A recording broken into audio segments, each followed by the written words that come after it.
বিশ্বনবী বলেন লাম্মা খালাকাল্লাহু আদামা ওয়া কানা তুলুহু 60 যিরাআন, আল্লাহ তাআলা যখন আদম আলাইহিস সালামকে তৈরি করলেন 60 হাত লম্বা করে তৈরি করলেন। সুবহানাল্লাহ। আর আমরাও যারা জান্নাতে ঢুকবো আমাদের আকৃতি থাকবে 60 হাত লম্বা।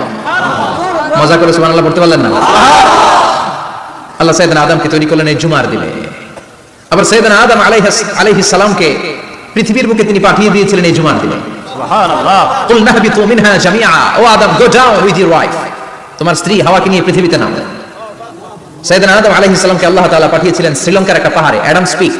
ওখানে ঐতিহাসিকভাবে প্রমাণিত, এটা হাদিসে নেই, কুতুবুত তারিখে এসেছে। শ্রীলঙ্কায় একটা পাহাড় আছে, কলম্বো থেকে অনেক দূর। ওই পাহাড়ের চূড়ায় সাইয়েদনা আদম আলাইহিস সালামের ফুটপ্রিন্ট আছে। ফুটপ্রিন্ট মানে পায়ের ছাপ। সুবহানাল্লাহ পড়ো। আবার কাবা ঘরের পাশে একটা ছোট্ট জায়গা আছে, এই জায়গার মধ্যে রব্বুল আলামিন সব নবীদের পিতা সাইয়েদনা ইব্রাহিম আলাইহিস সালামের ফুটপ্রিন্ট রেখে দিয়েছেন। ওয়াত্তাখিযু মিন মাকামি ইব্রাহিম মুসাল্লা, সাইয়েদনা ইব্রাহিমের দাঁড়ানোর জায়গায় তোমরা নামাজের জায়গা করে নাও। আল্লাহু আকবার। সাইয়েদনা ইব্রাহিম আলাইহিস সালামের পায়ের ছাপ আছে কিন্তু মাকাম ইব্রাহিম, আর সাইয়েদনা আদম আলাইহিস সালামের পায়ের ছাপ আছে অ্যাডামস পিকে, শ্রীলঙ্কার ওই পাহাড়ে। তো যেদিন আদম আলাইহিস সালামকে আল্লাহ ওখানে পাঠিয়ে দিয়েছিলেন ওই দিনটা ছিল জুমার দিন। সুবহানাল্লাহ নাই? সুবহানাল্লাহ বাড়িতে যাই বলেন, চিল্লায় পড়েন আল্লাহু আকবার।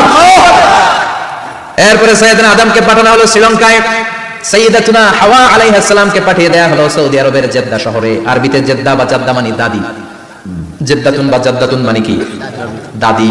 হাওয়া আলাইহিস সালাম আমাদের সবার দাদি, ঠিক কিনা? ওনার নামে এই শহরের নাম। বছরের পর বছর সাইয়েদনা আদম আলাইহিস সালাম এবং হাওয়া আলাইহিস সালাম আল্লাহর কাছে ক্ষমা চাইলেন, আল্লাহ ভুল করে নিষিদ্ধ গাছের ফল খেয়েছি, তুমি মাফ করে দাও। আল্লাহ বললেন আদম কয়েকটা কালিমা শিখিয়ে দেবো, এই কালিমাগুলো পড়ে আমার কাছে দোয়া করো, আমি কবুল করে নিব। আল্লাহু আকবার।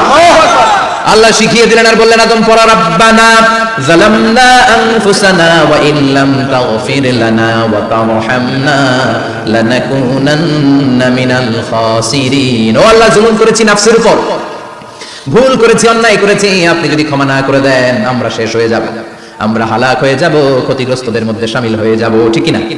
আল্লাহ সাইয়েদনা আদম আলাইহিস সালামের তওবা কবুল করলেন।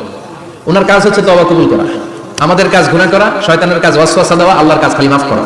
সুবহানাল্লাহ, সুবহানাল্লাহ বলবেন না? তাকাব্বালাল্লাহু তাওবাতা আদম ফি ইয়াউমিল জুমআহ। আল্লাহ যেদিন আদম আলাইহিস সালামের তওবা যে কবুল করছেন, ঘোষণা দিয়েছেন, এই ঘোষণাটা ছিল জুমার দিনের ঘোষণা।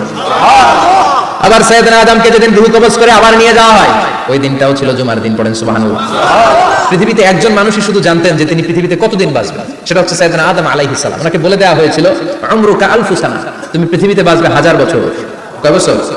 সাইয়েদনা আদমের সামনে অনেকগুলো রূহ রাখা হয়। সাইয়েদনা আদম বললেন এরা কারা? আল্লাহ বললেন এরা হচ্ছে নাসালুক, তোমার বংশধর, পৃথিবীতে তোমার পরে এরা পৃথিবীতে আসবে। সাইয়েদনা আদম বললেন আল্লাহ, ওই যে একটা রূহ দেখা যায় এটার নাম কি?